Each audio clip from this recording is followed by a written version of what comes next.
అండి. సొలొమోను పాడైపోవడానికి ముఖ్యమైన కారణాలు ఏంటి చెప్పండి? చెప్పాలి. మిమ్మల్ని డైరెక్ట్గా అడిగాను, నాకు డైరెక్ట్గా చెప్పండి. సొలొమోను గారు పాడైపోవడానికి ముఖ్యమైన కారణాలు ఏంటి? చదివింది చెప్పండి. పోనీ చెప్పాలి. చెప్పాలి. ఆడోళ్ళు పాడు చేస్తారు అనుకుంటున్నాను. నేను మళ్ళీ అడుగుతున్నాను, ఈయన్ని ఎవరో పాడు చేస్తారని మనం అనుకుంటున్నాయి చదువుతుంటే. మళ్ళీ అడుగుతున్నాను, ఈయన్ని ఎవరో పాడు చేసినట్టు కనబడుతుంది?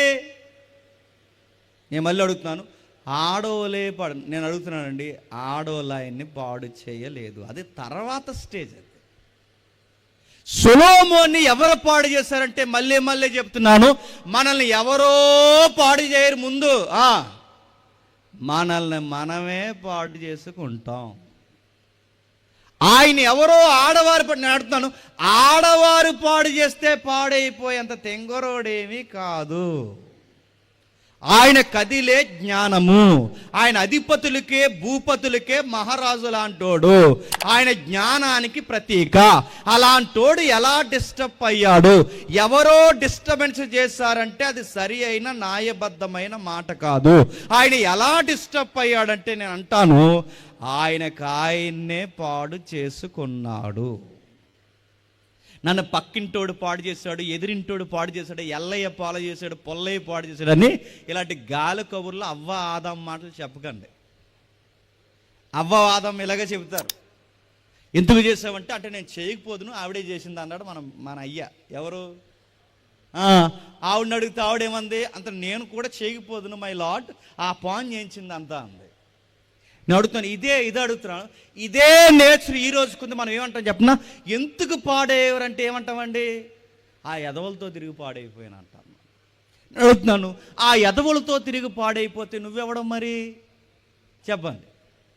నేను అడుగుతున్నాను, నీకు ఆడి స్నేహితుడయ్యాడంటే, ఎదవ నీకు స్నేహితుడయ్యాడంటే నువ్వెవడవే? నా మాటలు అర్థమవుతాయి. అంటే ఎవరో డిస్టర్బ్ చేశారనకండి, ఎవరో పాడు చేశారనకండి, ఎవరి వలనో పాడేయమనకండి, మనల్ని మనమే పాడు చేసుకుంటాం. అయినా అడుగుతున్నాను, ఈయన ఎలా పాడు చేసుకోవడానికి కారణం ఏంటి? మరి ఏళ్ళు రావడం వల్లనే కదా పాడేయారంటే ఈయనకి ఈ విషయాలు తెలియదా? నేను అడుగుతున్నాను, కానాను తెగలతో జాగ్రత్తగా ఉండాలని నీకు తెలీదా? చెప్పలేదా? జాగ్రత్త సుమాని పలుమార్లు ఆయన హెచ్చరించలేదా? కానాను తెగల వేరు, వాళ్ళ ఆరాధనలు వేరు, వాళ్ళ దేవుడు వేరు, వాళ్ళ సంస్కృతి వేరు, వాళ్ళ సహవాసం వేరు, వారి సరిహద్దులు వేరు, వాళ్ళ పద్ధతులు వేరు, వాళ్ళ వివాహాలు వేరు అని సొలొమోను గారికి ముందే దేవుడు చెప్పలేదా? చెప్పాడు. సొలొమోనుకే కాదు, ఇశ్రాయేలు సింహాసనం ఎక్కే మగసిరిగల మగాడైన ఏ రాజుకైనా ముందే చెప్పాడు. ఎక్కడ చెప్పాడు చూద్దాం ఒకసారి. ద్వితీయోపదేశకాండం తీయండి ఒకసారి. ద్వితీయోపదేశకాండం, అందరూ బైబిల్ చూడండి. ద్వితీయోపదేశకాండం 17వ అధ్యాయం. ద్వితీయోపదేశకాండం 17వ అధ్యాయం. ద్వితీయోపదేశకాండం 17వ అధ్యాయం 18వ వచనం చూడండి. ద్వితీయోపదేశకాండం 17వ అధ్యాయం 18వ వచనం. మరియు అతడు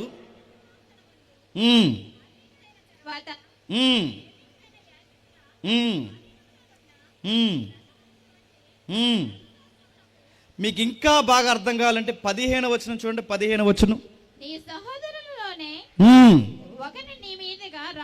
నీ సహోదరుల్లో ఒకరిని నీ మీద రాజుగా నియమించుకొనవలెను.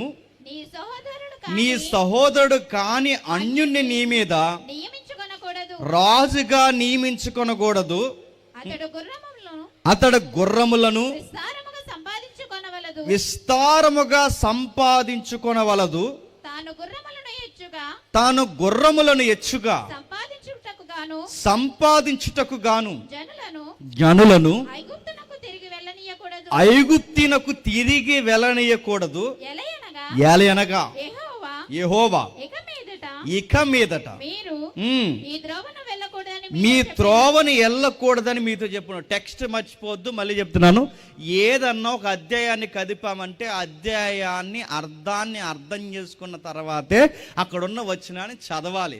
అటు ఇటు కాకుండా తగునమ్మా అని చదివావంటే అర్థం పర్థం లేని ఆ వచనాన్ని నీకు అపార్థం చేసుకుని చివరికి ఒక కుంపట తెచ్చి మీద ఎడతావు. ఎలా పెడతారంటే, ఉదాహరణ నేను చాలా దిక్కుని చెప్పాను, మీకు చెప్తాను వినండి. ఇలాగే 31st కార్డులు పంచారట. ఆడోళ్ళకి రావాల్సిన కార్డులు మొగుడుకు పోయినాయి, మొగుళ్ళు రావాల్సిన కార్డులు ఆడోళ్ళకి పోయినాయి. అందులో ఒక ఆడోళ్ళకి రావాల్సిన కార్డు మొగుడికి వచ్చింది. అందులో ఇలా వచ్చింది, ఆడికి వచ్చే ఏడాది గర్భవతి అవుతామని వచ్చింది. అవుతాడు ఆడు? చస్తాడు ఎదో అవుతాడా? నడుతున్నాను. వచ్చే ఏడాది కాడు గర్భవతి ఎలా అవుతాడు నడుతున్నాను. ఇప్పుడు ఆ మాట అర్థం అవ్వాలంటే ఎలా తీసుకోవాలి? ఎలా తీసుకోవడం ఏంటి? ఆ మాట అర్థం కావాలంటే ఆ మాట దేవుడు ఎవరికి చెప్పాడు? ఎక్కడో శారమ్మకు చెప్పాడు. ఎక్కడ చెప్పాడు? అబ్రహాము సందర్భంలో చెప్పాడు. ఆ మధ్యాహ్నం భోజనానికి వచ్చినప్పుడు చెప్పాడంటే దానికి ఒక సందర్భం ఉందా లేదా? అది సందర్భం లేకుండా ఇప్పుడు అది ఆ కుర్రగాడు ఆ వాక్యాన్ని తీసుకుని దీన్ని నేను ఎలా అప్లై చేసుకుని, నువ్వు ఎలాగ అప్లై చేసుకున్నా నెరవేరదు. నెరవేరితే పోతావు, నెరవేరదు. ఆ వచనం ఎలా నెరవేరుస్తా అంటే దాన్ని టెక్స్ట్ తీసుకోవాలంటే ఈ వచనం నాకు ఎందుకు వచ్చింది, దీని సందర్భం ఏంటంటే ఏ వచనం కదిపినా దాని సందర్భం మనం వివరించాలి. ఇప్పుడు 17వ అధ్యాయం కదిపాం. ఏంటి 17వ అధ్యాయం? అసలు ద్వితీయోపదేశ కాండం అంటేనే ద్వితీయ అంటే రెండవసారి చెప్తున్నాడు. ఏ విషయాలు చెప్తున్నాడు, ఏమని చెప్తున్నాడు అంటే, ఇదిగో మీకు వాగ్దాన భూభాగాన్ని నేను ఇవ్వబోతున్నాను. ఆ వాగ్దాన భూభాగానికి మీరు దగ్గరకు వచ్చేసారు. ఆ వాగ్దాన భూభాగంలో మీరు అడుగు పెట్టిన తర్వాత ఏ ఏ గోత్రాలు ఎక్కడ ఉండాలో మీకు చెబుతూనే, ఎవరెవరు ఎక్కడ పాగా వేయాలో చెబుతూనే, దేవుని గుడారాన్ని ఎక్కడ పెట్టాలో చెబుతూనే, నేడో రేపో మీ సహోదరుల్లో ఒక రాజు అవుతాడు మీకు ఈ భూభాగానికి వచ్చిన తర్వాత. అప్పుడు మీలో ఎవడైనా మీ సహోదరుడు మీకు రాజు అయితే వాడు కొన్ని కండిషన్స్ ఖచ్చితంగా పాటించాలి. ఎవరు పాటించాలట? నేడో రేపో మీ మీద మీలో ఒక వ్యక్తే మీకు రాజు అయితే ఆ వ్యక్తి ఖచ్చితంగా కొన్ని షరతులు పాటించాలి. ఏ షరతులు పాటించాలి? మొట్టమొదటిగా చెప్తున్నాడు, ఆ షరతులు పాటిస్తున్న వ్యక్తి విస్తారంగా ప్రాపర్టీ మీద మనసు పెట్టకూడదు. గుర్రాలు కొనుక్కుంటాను, ఎకరాలు కొనుక్కుంటాను, ప్యాలెస్లు కట్టుకుంటాను, రంగరంగ వైభవంగా ఉంటాను, ఇలాంటి ఈ మోజులో పడితే ఐగుప్తి గుర్రాల జోలుకు కూడా పోకూడదు. అంటే స్థితిగతులను డెవలప్ చేసుకునే మైండ్ ఆ రాబోతున్న రాజుకు ఉండకూడదు. 2, అనేక మంది స్త్రీలను అతడు వివాహము చేసుకున్నాడు. ఆ 17వ వచనంలో ఉంది చూడండి, అనేక మంది స్త్రీలను వివాహం చేసుకునకూడదు. 18వ వచనంలో, మరియు అతడు రాజసింహాసనం మందు ఆసీనుడైన తర్వాత లేవీలైన యాజకుల స్వాధీనంలో ఉన్న ఒక గ్రంథమును చూసి ఆ గ్రంథమును ఆ ధర్మశాస్త్రం యొక్క ప్రతిని తన కొరకు రాసుకొనవలెను. అది అతను యొద్ద ఉండవలను. అంటే బాగా వినండి, ఎలా మాట్లాడాలో, ఎలా పరిపాలించాలో, ఎవరిని పెళ్లి చేసుకోవాలో, ఎవరిని దగ్గర రానివ్వకూడదో, ఎవరితో స్నేహాలు చేయాలో, ఎవరితో పొత్తులు పెట్టుకోవాలో, పరిపాలన వ్యవస్థ ఎలా ఉండాలో మొత్తం ఆయన రూలింగ్ డిపార్ట్మెంట్కి ఒక మ్యాప్ పాయింటింగ్ లాగా ఒక బుక్ ఉండాలట. ఆ బుక్ ఎవరి దగ్గర చూసి రాసుకోవాలట? ఆ బుక్ యాజకుల దగ్గర ఉందట. ఆ పుస్తకం యాజకుల దగ్గర ఉంటుంది. యాజకుల దగ్గర ఉండే పుస్తకం పేరేంటి? బైబిల్. ఏంటట? బైబిల్ అంటే ఆ పాత నిబంధన ధర్మశాస్త్రం. ఆ ధర్మశాస్త్రం ఏదైతే ఉందో ఆ ధర్మశాస్త్రాన్ని చూసి ఎగ్జాక్ట్ తనలాంటి, అంటే వాళ్ళ దగ్గర ఉన్న ధర్మశాస్త్రాన్ని ఒక నకల తయారు చేసుకోవాలంటే, ఒక ప్రతిని తయారు చేసుకోవాలి, ఈయన దగ్గర పెట్టుకోవాలంటే ప్రతి రాజు దగ్గర ఏముండాలని దేవుడు చెప్పాడు తెలుసా? ఒక బైబిల్ ఉండాలి అన్న. ఏముండాలట? ఒక బైబిల్ ఉండాలి. ఆ బైబిల్ ఏముంటుంది? నువ్వు గుర్రాలని ఎన్ని కొనాలో ఉంటుంది. ఆ బైబిల్లో ఏముంటుంది? ఎవరిని వివాహం చేసుకోవాలో ఉంటుంది. ఆ రాజు చదివే ఆ పుస్తకంలో ఏముంటుంది? నువ్వు ఎంత సంపాదించాలో, ప్రజలకు ఎలా పరిచయం చేయాలో ఒక్కటేంటి ప్రతి సంగతి ఉంటుంది. అందుకే కింద చెప్తున్నాడు చూడండి 22వ వచనంలో, ధర్మశాస్త్రపు వాక్య భాగాలన్నిటినీ కట్టడలను అనుసరించి నడువ నేర్చుకుంటకు అతడు అనగా రాజు తన బ్రతిక దినములన్నిటను ఆ గ్రంథమును చెప్పండి చదువు చుండవలని. ఇప్పుడు చెప్పండి, రాజుగారు ఎవ్రీడే ఏం చదవాలట? మళ్ళీ చెప్తున్నాను, రాజుగారు ప్రతిరోజు ఏం చదవాలట? మళ్ళీ చెప్తున్నాను, రాజుగారు ప్రతిరోజు ఏం చదవాలి? బైబుల్ చదవాలి. ఇప్పుడు చెప్పండి, సొలొమోను గారు భయం లేకుండా 1000 మందిని చేసుకున్నాడంటే ఆ ఇటీవల కాలంలో ఆయన ఏం చదవడం మానేసి ఉంటాడు చెప్పండి. ఆ మాటలు అర్థమవుతున్నాయి లేదు? నేను అడుగుతున్నాను, గుట్టల బంగారం పోగేసి గుర్రాలను కొంటున్నావంటే ఇతగాడు దగ్గర బైబిల్ పెట్టుకున్నాడు కానీ ఏం చదవడం మానేసాడు చెప్పండి. బైబుల్ చదవడం మానేశాడు. ఇప్పుడు చెప్పండి, సొలొమోను గారిని ఎల్లమ్మ పాడు చేసిందా, పొల్లమ్మ పాడు చేసిందా, ఎదిరింటోళ్ళు పాడు చేశారా, 1000 మంది పాడు చేశారా? కాదు, నేను అంటాను ఆయన బైబుల్ చదవక పాడయ్యాడు. జ్ఞాని బైబిల్ చదవకపోతే పాడవుతాడా? పాడవుతాడు. నేను అడుగుతున్న, జ్ఞానే కాదు, ప్రతిరోజు సేవలో తిరుగుతున్న వారు కూడా బైబిల్ చదవకపోతే పాడవుతారా? పాడవుతారు. గొప్ప ప్రార్థనా పరులు కూడా మళ్ళీ చెప్తున్నాను, బైబిల్ చదవకపోతే పాడవుతారా? పాడవుతారు. ఎందుకు చెప్తున్నా? నీకు ఎలా ప్రార్థన చేయాలో నీకు తెలియాలంటే ముందు ఆ దేవుడేంటో నీకు తెలియాలి. ఆ దేవుడేంటో నీకు తెలియాలంటే ఆ దేవుడి గురించి చెప్పే ఒకే ఒక గ్రంథం ఉంది, అది బైబిల్. ఆ బైబిల్ నువ్వు చదవాలి. ఎలా ప్రార్థించాలో నీకు తెలియాలంటే బైబిల్ను నువ్వు చదివితే కానీ ఎలా ప్రార్థించాలో నీకు ఎట్లా తెలుస్తుంది.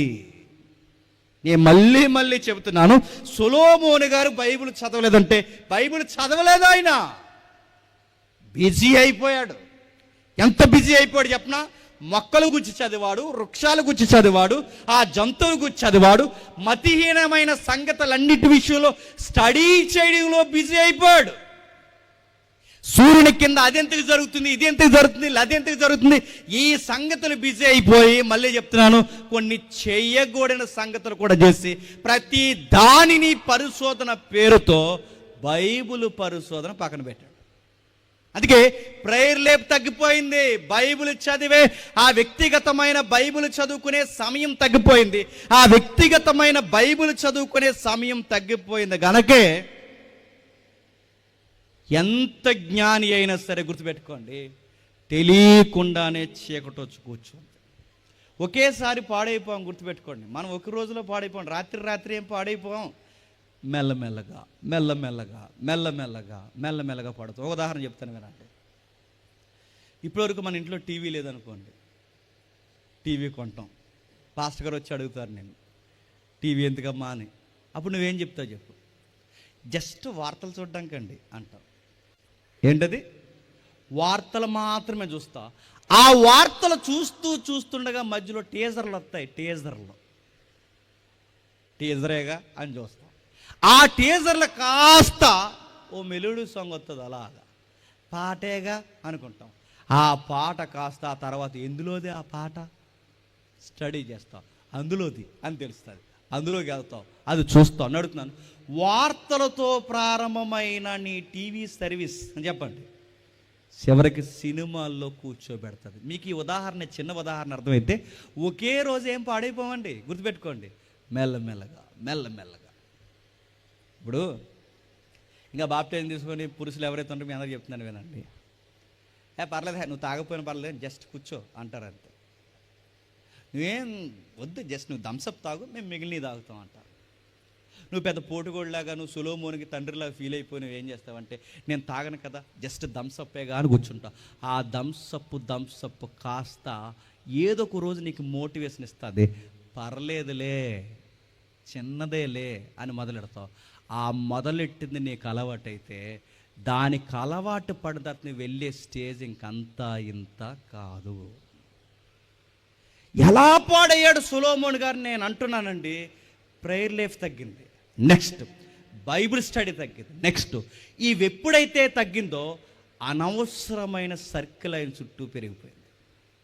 పనికి మాలిన స్నేహాలు ఎప్పుడైతే ఆయనకి పెరిగిపోయాయో, ఆ పెరిగిపోయిన తర్వాత తనను తాను తెలియకుండానే పాడు చేసుకున్నాడు.